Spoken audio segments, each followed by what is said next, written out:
All right, y'all, I got some absolutely giant breaking news here for you.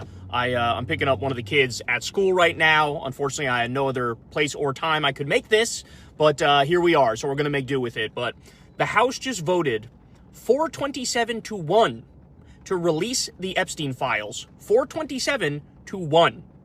But you might be thinking, well, hold on now. Why was it so overwhelming? Why was it 427-1? Why wasn't it split down party lines, for example? Well, the answer is very simple. You had Trump's advisors come to him the other day, and they said to him, there is no way that this is not going to pass. We're going to have 50 to 100 Republican defectors. So this is going to pass. There's nothing you could say or do to stop it. And so what Trump tried to do at that point was to get ahead of it.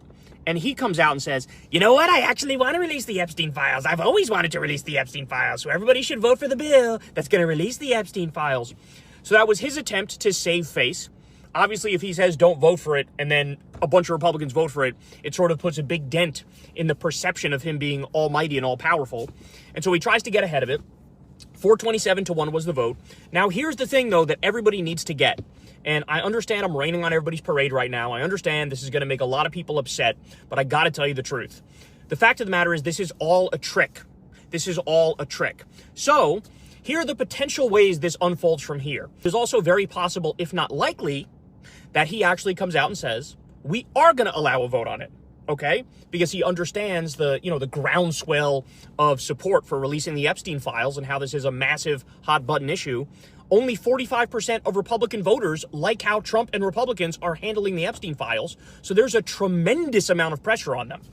So in a scenario where Thune comes out and says, you know what, we are going to allow a vote on this, what happens then? Well, in one scenario, the bill just dies because it gets voted down. That is very possible that that happens. And then it's dead. But in a different scenario, they could vote to pass it also through the Senate.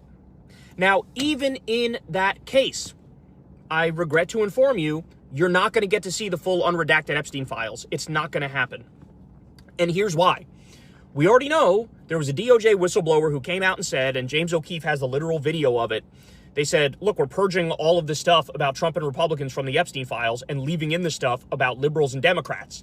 And so they're cleaning up those files. Mark Epstein, Jeffrey Epstein's brother, came out yesterday and said they're cleaning the files. They're purging all the stuff of Trump and Republicans out of there.